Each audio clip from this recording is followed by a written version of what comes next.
Alright guys, so welcome to another Put the Power Down video. In today's video, I am driving a Nissan 300ZX Turbo. And this is definitely not my car. We're going to start off with a pull, and it is going. And we just drove by a cop, and I did not realize it, but you know what? We're still doing the speed limit. We're good. What a way to start off a review.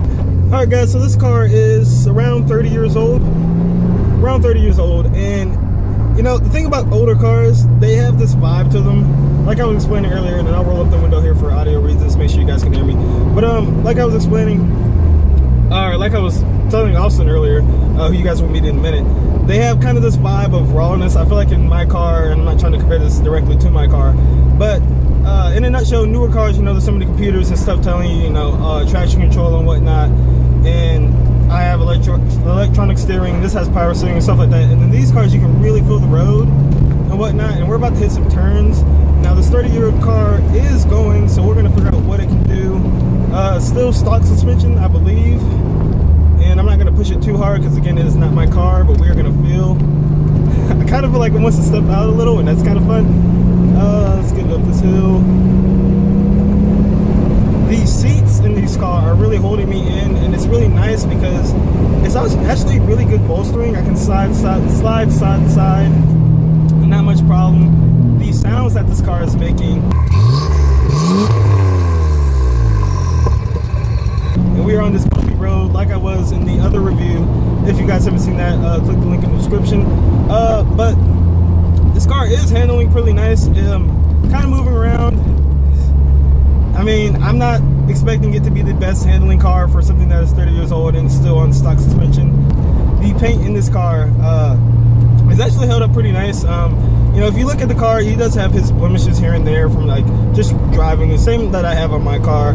And of course, it can't be perfect, but it still looks really freaking good. I mean, there's not too many cars out there this age that have not had work done. Or that haven't had work done to the paint that can still look this good. And we're actually running up on a older Buick, so probably going to slow down here and actually talk to you guys some more about the car.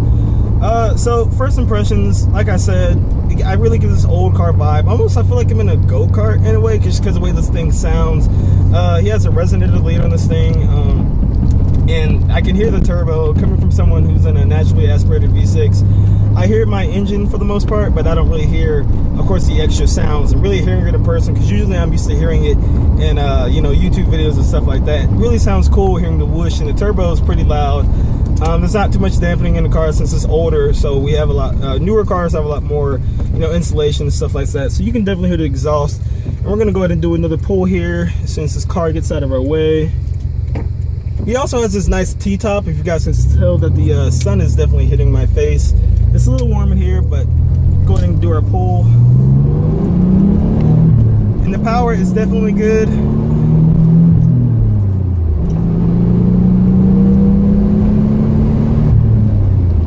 Yeah, for an older car, man, this thing really gets up and goes. Power is around 215.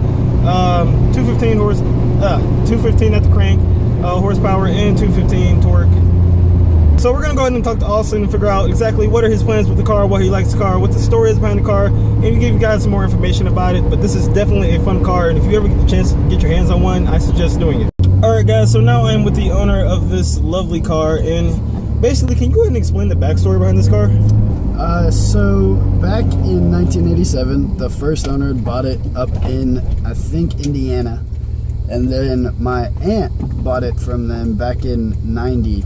And so she drove it around she lived in Ohio at the time, but she never drove it, you know, in the winter or anything.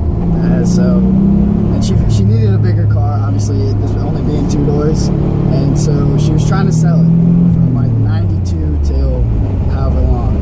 Well, she never got around to selling it. No one ever bought it. So it sat in her garage for like 15 years.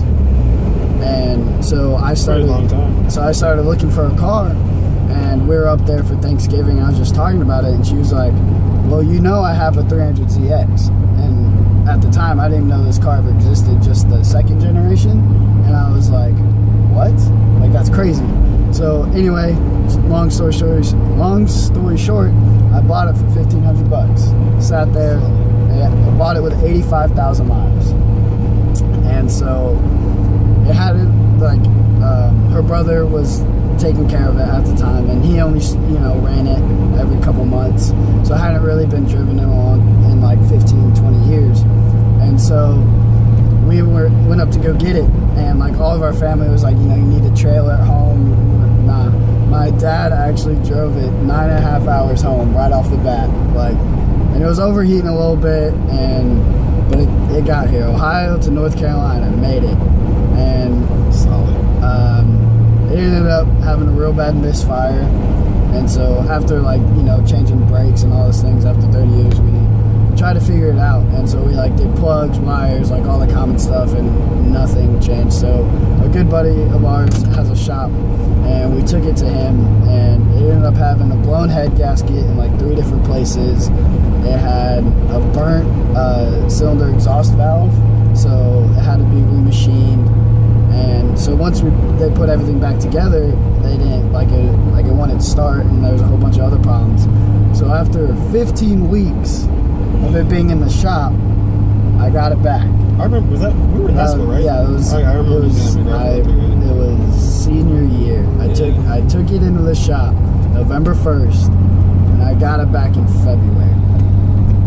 After legit $3,500 on top of what we did before putting it in the shop. But it's worth it now. But Got the car, now it runs perfectly. So what are you future plans for the car? Like anything major? Future plans, coils are coming this summer, and if I'm lucky, coils and exhaust, and then a R33 GTST short shifter.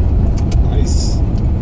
Alright guys, so you guys just heard Austin's plans, so we're going to end the video with a nice pull for you guys.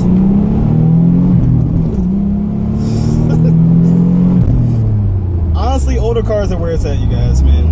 They really still get up and go. I think all the money that he has put in this car was worth it. I would go through with it. This is something.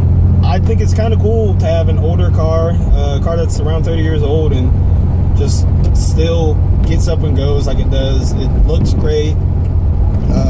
Definitely has its own character like every car, but this thing is definitely something special, especially with the sounds, its future plans. I look forward to seeing where this car goes. Who knows? I might review it in the future, or let you guys give an update. Who knows? But subscribe, all that good stuff, and see you in another video.